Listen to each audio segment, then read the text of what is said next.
കൃഷ്ണ ഗുരുവായൂരപ്പ ശരണം.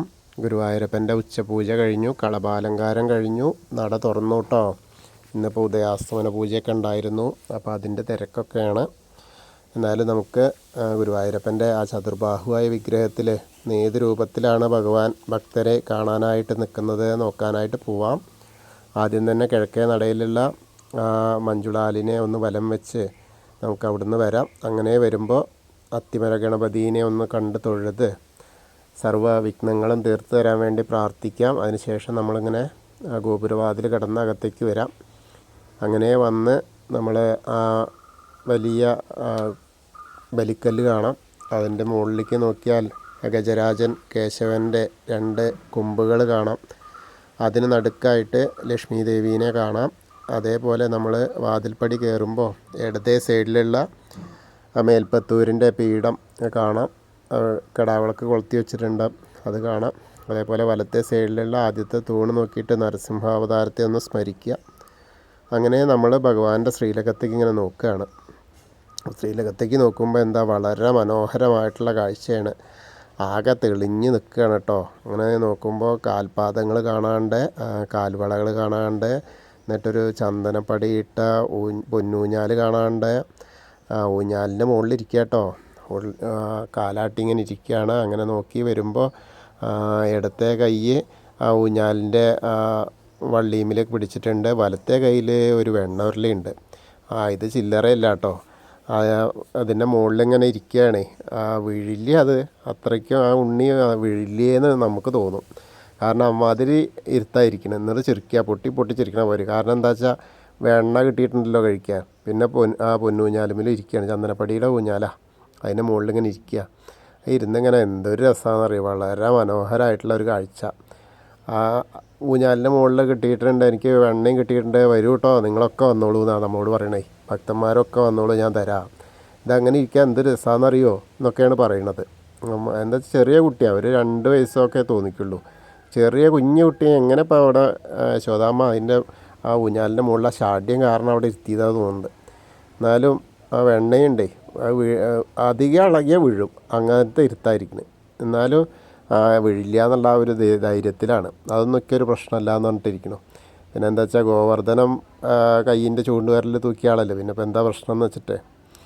അപ്പോൾ ആ ഒരു കാഴ്ചയാണ് ഇന്നിപ്പോൾ കാണാനുള്ളത്. അങ്ങനെ നമ്മൾ നോക്കി വരുമ്പോൾ കഴുത്തിലൊരു വളയം പോലത്തെ മാല, ഒരു പതക്കം പോലത്തെ ഒരു മാല, ഒരു മാങ്ങാമാല, അങ്ങനെ 3 മാലകളുണ്ട്.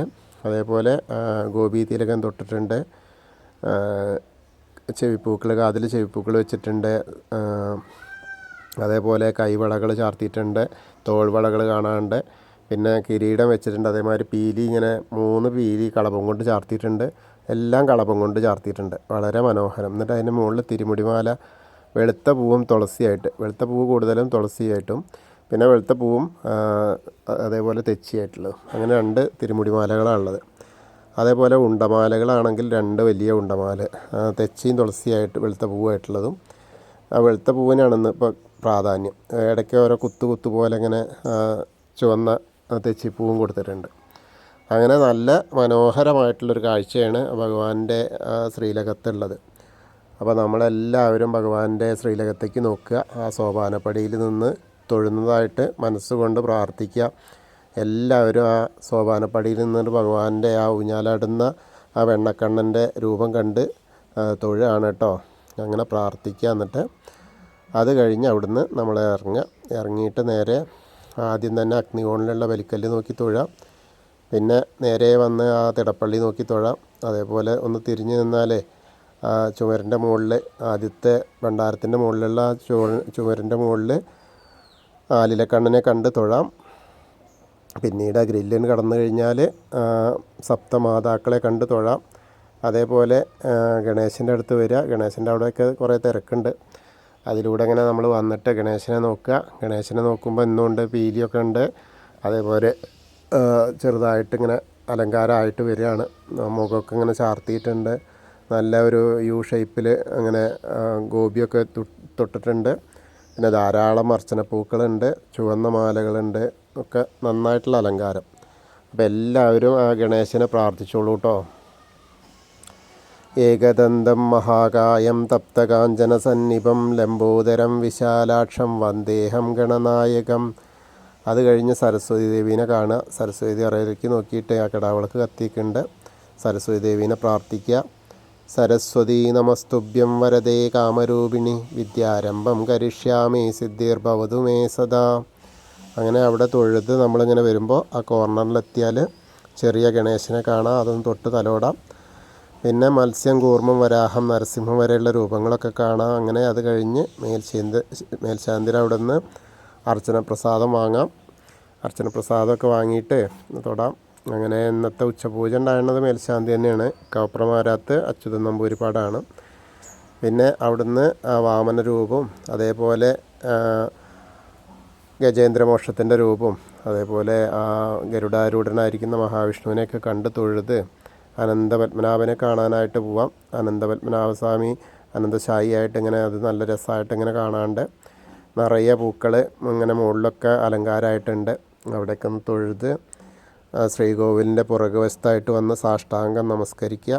നമസ്കരിച്ചതിന് ശേഷം തിരിച്ചിങ്ങനെ വരുമ്പോൾ ശ്രീരാമചന്ദ്രനും ഭാർഗവരാമനും ബലരാമനെയൊക്കെ കണ്ട്, അതായത് ദശാവതാര വിഗ്രഹങ്ങളിലെ ബാക്കിയുള്ള രൂപങ്ങളൊക്കെ കണ്ട് തൊഴാം. അങ്ങനെ വന്ന് കണ്ണൻ്റെ അടുത്ത് വരുമ്പോൾ ഒരു തുളസിമാല മാത്രമേ കാണാനുള്ളൂ. പിന്നെ അതേപോലെ മുരുകനെ കണ്ട് തൊഴാം. അതേപോലെ ഹനുമാൻ സ്വാമീനെ കാണാൻ ഇന്നിപ്പോൾ യാതൊരു മാലയില്ല കേട്ടോ, കുങ്കുമമില്ല. എന്നാലും നമുക്ക് ഹനുമാൻ സ്വാമിയെ കണ്ട് പ്രാർത്ഥിക്കാം. ത്വമസ്മിൻ കാര്യനിര്യാഗേ പ്രമാണം ഹരിസത്തമ ഹനുമാൻ യജ്ഞമാസ്തായ ദുഃഖക്ഷയകരോ ഭവ മനോജവം മാരുതതുല്യവേഗം ജിതേന്ദ്രിയം ബുദ്ധിമതാം വരിഷ്ഠം വാദാത്മജം വാനരയൂഥമുഖ്യം ശ്രീരാമദൂതം ശിരസാ നമാമി. ബുദ്ധിർബലം യശോധൈര്യം അരോഗത അജാഡ്യം വാക്പടുത്തം ഹനുമസ്മരണാത് ഭവേത്. ഓം നമോ ഭഗവതേ ആഞ്ജനേയായ മഹാബലായ സ്വാഹ. ഹനുമാൻ സ്വാമിയെ കണ്ട് തൊഴുത് അതേപോലെ ആ രാധാകൃഷ്ണ വിഗ്രഹവും ആ വെണ്ണക്കണ്ണനും കാളിയമർദ്ദനമൊക്കെ കണ്ട് തൊഴാം. അങ്ങനെ നമ്മൾ ഓവിൻ്റെ അവിടെ വന്ന് വീണ്ടും പ്രാർത്ഥിക്കാം. പിന്നെ ആ താമരക്കണ്ണനെ, കൽപ്പകവൃക്ഷത്തിൻ്റെ ചുവട്ടിലിരിക്കുന്ന താമരക്കണ്ണനെ കാണാം. പിന്നെ അവിടെ നിന്ന് ഒന്ന് കിഴക്ക് വശത്തേക്ക് ഇങ്ങനെ നോക്കിയാൽ ആ കൊടിമരം കണ്ട് തൊഴാം. പിന്നെ കിഴക്കിട്ട് ഇങ്ങോട്ട് വരുമ്പോൾ ആ മണിക്കിണർ നോക്കി തൊഴാം. ആ നൃത്തറയിൽ കിടാവിളക്ക് കത്തി നിൽക്കുന്നത് കണ്ട് തൊഴാം. പിന്നെ കുറൂരമ്മേനെ, നാരദരെയൊക്കെ കണ്ട് വസുദേവരെയൊക്കെ കണ്ട് വടക്കേ നടയിൽ കൂടെ പുറത്തേക്ക് വരിക. പിന്നെ പ്രസാദ കൗണ്ടറിൻ്റെ അവിടുന്ന് ചന്ദനവും തീർത്ഥമൊക്കെ വാങ്ങാം. അങ്ങനെ വാങ്ങിയിട്ട് നമ്മൾ നേരെ വരുന്നത് ഭഗവതിയെ കാണാനായിട്ട്, ഇടത്തരികത്തുകാവിലെ ഭഗവതിയെ കാണാനായിട്ട് കണ്ട് തൊഴാനായിട്ട് പോവാം. ആ ഭഗവതിയുടെ അടുത്ത് ചെല്ലുമ്പോൾ അവിടെയൊക്കെ തിരക്കുണ്ട്, അവിടെയൊക്കെ കണ്ട് തൊഴുക. അങ്ങനെ വന്ന് ഭഗവതിയുടെ അവിടെ നിന്ന് ഗോളകയാണ്. പിന്നെ നിറയെ പൂക്കൾ കൊണ്ട് അർച്ചന ചെയ്തിട്ടുണ്ട്. വെളുത്ത പട്ടും അതിന് മുകളിൽ ചുവന്ന പട്ടുമൊക്കെ ആയിട്ട് ഉടുപ്പിച്ചിട്ടുണ്ട്. നല്ല മാലകൾ ചാർത്തിയിട്ടുണ്ട്, വലിയ മാലകൾ. അപ്പോൾ അമ്മയെ കണ്ട് തൊഴുത പ്രാർത്ഥിച്ചോളൂ. സർവമംഗളമാംഗല്യേ ശിവേ സർവാർത്ഥസാധികേ ശരണ്യേ ത്രയംബകേ ഗൗരി നാരായണി നമസ്തുതേ. അങ്ങനെ അമ്മയെ കണ്ട് തൊഴുത് ആ കോർണറിലെത്തിയാൽ മമ്മിയൂരപ്പനെ പ്രാർത്ഥിക്കുക. നമശിവായ നമശിവായ നമശിവായ എന്നുള്ള മന്ത്രം, പഞ്ചാക്ഷരി മന്ത്രം ജപിക്കുക. എന്നിട്ട് മമ്മിയൂരപ്പനെ മനസ്സ് സ്മരിക്കുക. അപ്പോൾ നമ്മൾ അവിടെ പോയി ദർശനം കിട്ടിയ ഒരു പ്രതീതിയാവും. പിന്നീട് നമ്മൾ വന്ന് കൊടിമരത്തിൻ്റെ അവിടെ വന്നിട്ട് ഒരിക്കൽ കൂടി നമ്മൾ ഭഗവാന്റെ ശ്രീലകത്തേക്ക് നോക്കിയാൽ ആ ഉണ്ണിക്കണ്ണനെ, ആ പടിയുടെ മുകളിലിരുന്ന് ഊഞ്ഞാലാടുന്ന വെണ്ണ കഴിക്കുന്ന ഉണ്ണിക്കണ്ണനെ കണ്ട് തൊഴുക. എന്നിട്ട് നമസ്കരിക്കുക. പിന്നെ ആ കൂത്തമ്പലത്തിൻ്റെ അവിടെ വന്നിട്ടൊന്ന് നമസ്കരിക്കുക, തൊഴുത്. പിന്നീട് അയ്യപ്പസ്വാമിയുടെ അടുത്ത് വരിക. അയ്യപ്പസ്വാമിയുടെ അടുത്ത് വന്നിട്ട് അയ്യപ്പസ്വാമിയെ കണ്ട് തൊഴുക. അവിടെ നിന്ന് കളഭം കൊണ്ടൊക്കെ ഇങ്ങനെ അലങ്കാരമായി വരുന്നുണ്ട്. വെളുത്ത പാവം കൊണ്ട് ഉടുപ്പിച്ചിട്ടുണ്ട്. വലിയ മാല ഉണ്ട്. കാതിൽ ചെവിപ്പൂക്കൾ വെച്ചിട്ടുണ്ട്. വലിയ പൊട്ട് വെച്ചിട്ടുണ്ട്. ഗോപി തിലകം വെച്ചിട്ടുണ്ട്. അങ്ങനെ കിരീടങ്ങൾ വെച്ചിട്ടുണ്ട്. അപ്പോൾ അയ്യപ്പസ്വാമിയെ പ്രാർത്ഥിച്ചോളൂ കേട്ടോ.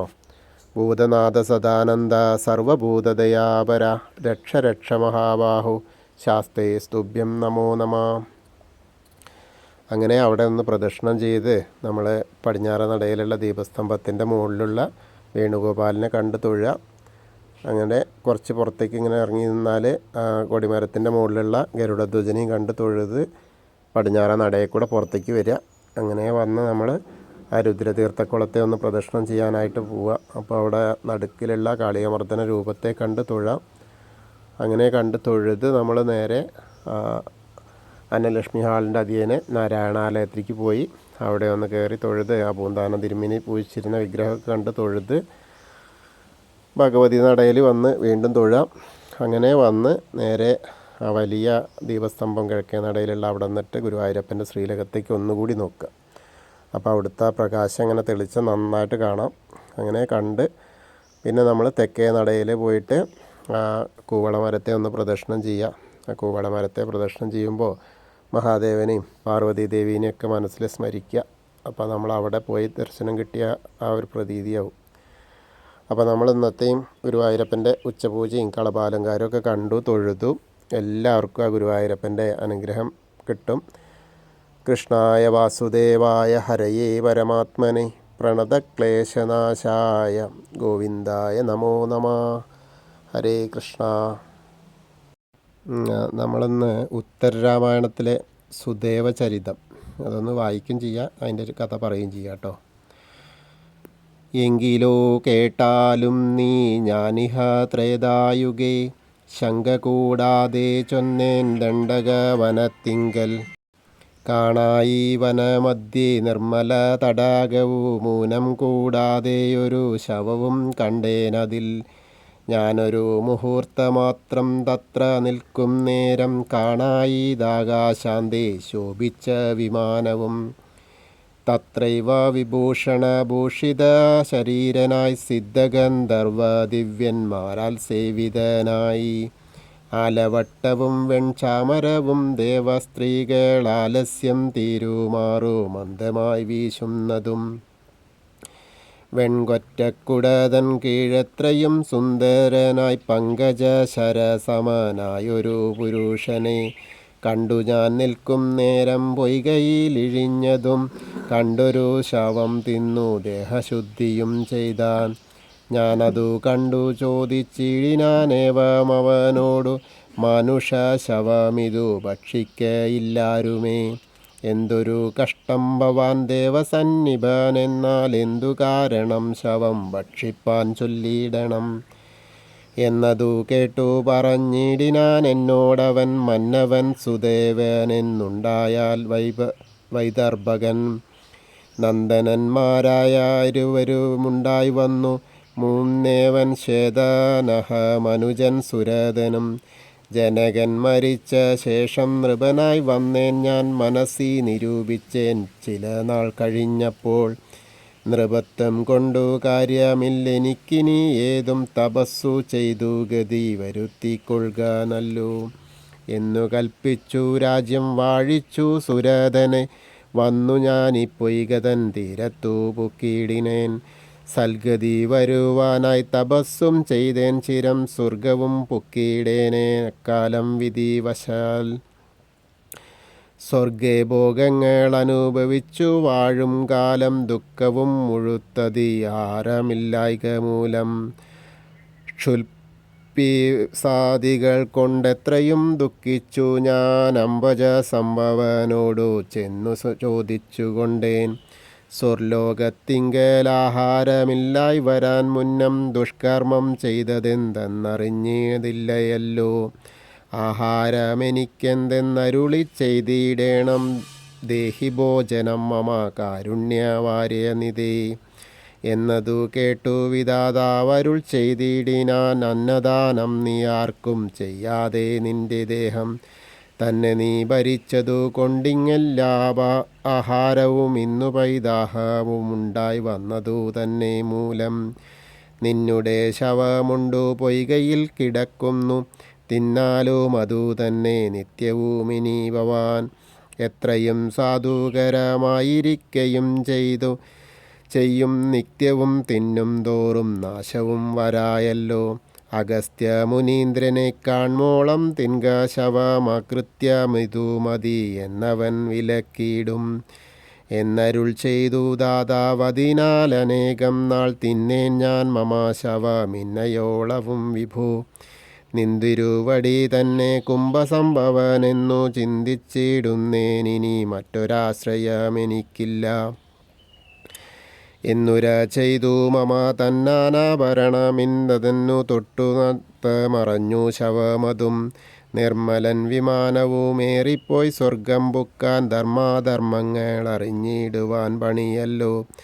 മാനുഷ മൃഗ പക്ഷിജാതികളാരുമില്ല കാനന മധു 100 യോജന വിസ്താരവും കണ്ടു ഞാൻ നിൽക്കും നേരം തന്നെ ഭൂഷണമിതു കൊണ്ടലങ്കരിക്കെന്നു കൊടുത്തു മുനീന്ദ്രനും.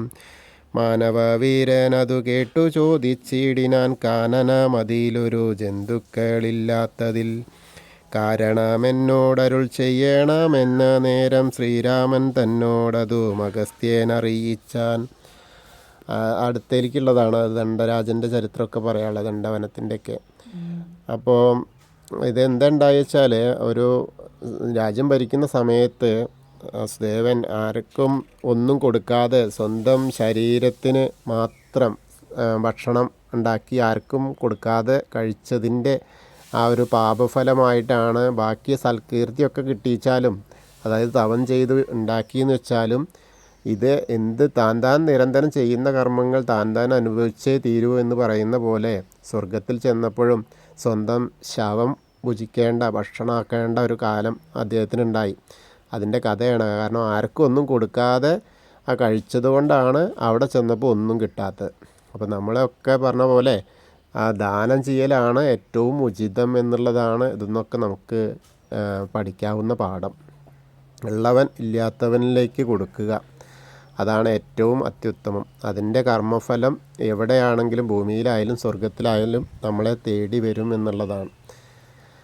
അപ്പോൾ എല്ലാവർക്കും ഗുരുവായൂരപ്പൻ്റെ അനുഗ്രഹം ലഭിക്കട്ടെ. നമ്മളോട് പ്രാർത്ഥിക്കാൻ പറഞ്ഞിട്ടുണ്ടായിരുന്നു. സത്യഭാമ ആയില്യം ആയുരാരോഗ്യത്തിന് വേണ്ടിയിട്ടാണ്. സന്ദീപ് ഭരണി പരീക്ഷാ വിജയത്തിന് വേണ്ടിയിട്ടാണ്. അപ്പോൾ ഈ നമ്മളോട് പ്രാർത്ഥിക്കാൻ പറയുന്ന ആളുകൾ അവരുടെ പേരും നാളൊക്കെ എഴുതുന്നത് നല്ലതാട്ടോ, മറ്റേത് നമുക്ക് പറയാൻ കഴിയില്ല. അതുപോലെ എല്ലാവർക്കും, നമ്മുടെ കൂടെയുള്ള എല്ലാവർക്കും നല്ലത് വരുത്താനായിട്ട് ഗുരുവായൂരപ്പനോട് പ്രാർത്ഥിക്കാം. എല്ലാവർക്കും ഗുരുവായൂരപ്പൻ്റെ അനുഗ്രഹം ലഭിക്കട്ടെ. കൃഷ്ണ ഗുരുവായൂരപ്പ ശരണം.